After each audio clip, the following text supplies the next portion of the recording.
Quand je suis arrivé, les petits se sont demandé ce qui se passe au haut. Tellement le petit a beaucoup d'inspiration pour déranger. Venez position pour danser, venez position pour bouger.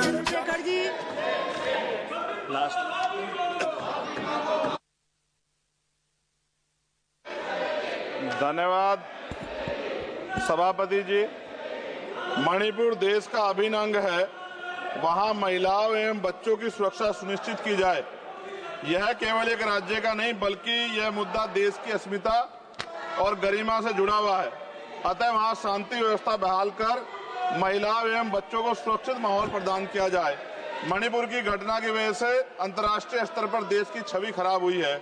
मुझे ऐसा लगता है ये तभी होता है जब सरकार को कुर्सी से ज्यादा प्यार होता है और जनता के हित से कम प्यार होता है। न्यूनतम समर्थन मूल्य किसानों को मिले, बिजली के बिल माफ हो, किसानों का कर्ज माफ हो। सरकार को समझना होगा कि किसान मजबूत होगा तभी देश की अर्थव्यवस्था मजबूत होगी। खाद पर सब्सिडी बढ़ाई जाए, यूरिया नहीं मिल रहा है, खाद का वितरण पारदर्शिता लाई जाए। यदि समय रहते सरकार ने संज्ञान नहीं लिया तो वो दिन दूर नहीं कि देश में खाद्य संकट हो जाएगा। महोदया, गया में महाबोध विहार प्रकरण जो है, वहां से बुद्ध समाज में चिंता है और आक्रोश भी है। सरकार उसका हल करे, बौद्धिस्टों को उनका हक दे, जैन समाज की भावना का भी सम्मान रखे और ईसाइयों में भी हमले बंद हो और बहुजन महापुरुषों के विचारों को कार्य और पाठ्यक्रम में शामिल किया जाए। आज SC/ST पे एट्रोसिटी बढ़ रही है, जातिगत भेदभाव की वजह से बारातें रोकी जा रही हैं। अभी हाल ही की घटनाओं में कई ऐसी घटनाएं हुई हैं उत्तर प्रदेश में जहां जातिगत अपमान हुआ है। नगीना लोकसभा क्षेत्र में किसानों की मुख्य आय का साधन गन्ना उत्पादन है, लेकिन न गन्ने का मूल्य में वृद्धि हुई है और न ही मिल द्वारा समय पे भुगतान किया जा रहा है। गन्ना किसान मजबूत होगा तभी ग्रामीण अर्थव्यवस्था मजबूत होगी। साथ साथ SC/ST का प्रमोशन में रिजर्वेशन नहीं दिया जा रहा है, उल्टा निजीकरण करके नौकरी खत्म की जा रही है, बैकलॉग नहीं भरा जा रहा है, पुरानी पेंशन बहाल नहीं की जा रही है। ये सब बार बार मैं इसलिए बोलता हूं कि हमारे लोगों को पता लगे कि सरकार को उनकी परेशानियों से कोई फर्क नहीं पड़ता और वो समझे सरकार उनकी कितनी तेजी है। प्रधानमंत्री आवास योजना में जो मानक में बदलाव किया जाए, उससे बहुत से पीड़ित वंचित रह जा रहे हैं।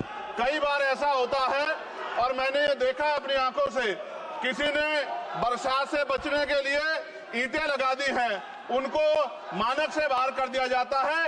इस वजह से वो परिवार इस सुविधा का लाभ नहीं ले पा रहे। खत्म करूंगा मैं।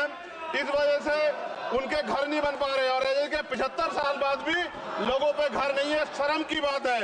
नगीना लोकसभा क्षेत्र में केंद्रीय विद्यालय खोले जाएं और जो पहले से संचालित केंद्रीय विद्यालय हैं उनमें किताबों से लेकर सभी आवश्यक एवं पर्याप्त सुविधाएं सुनिश्चित की जाएं ताकि क्षेत्र के बच्चों को गुणवत्तापूर्ण शिक्षा प्राप्त हो। और अंत में मैं खत्म करते हुए कहना चाहता हूं, अभी ईद का त्योहार आ रहा है, हम भी ये देखेंगे और देश भी ये देखेगा कि सरकार उनको कितनी मदद करा के उस आयोजन को, उस त्योहार को मनवाने में मदद करेगी, जैसे अन्य धर्मों को लगातार मदद कर रही है, क्योंकि भारत एक धर्मनिरपेक्ष राष्ट्र है। मोदी जी खत्म कर रहा हूँ, खत्म करिए तो आवाज का हाल देख लो आप। क्या करिए, कंप्लीट करिए प्लीज। भारत एक धर्मनिरपेक्ष राष्ट्र है, लेकिन मैं ऐसा समझता हूँ जिनकी सरकार है उन्हीं की बात होगी। मुसलमानों की, जैनों की, सिखों की, रविदासियों की और बौद्धिस्टों की जो आंदोलन कर रहे हैं और पुलिस लाठी मार रही है, मैं समय रहते चेतित कर रहा हूँ। सरकार को चिंता करनी चाहिए कि बौद्धिस्टों का अपमान ज्यादा दिन बौद्धिस्ट बर्दाश्त नहीं करेंगे। महाबोध विहार हमारा हक है और वो देना पड़ेगा। आपका बहुत बहुत धन्यवाद। जय भीम, जय भारत।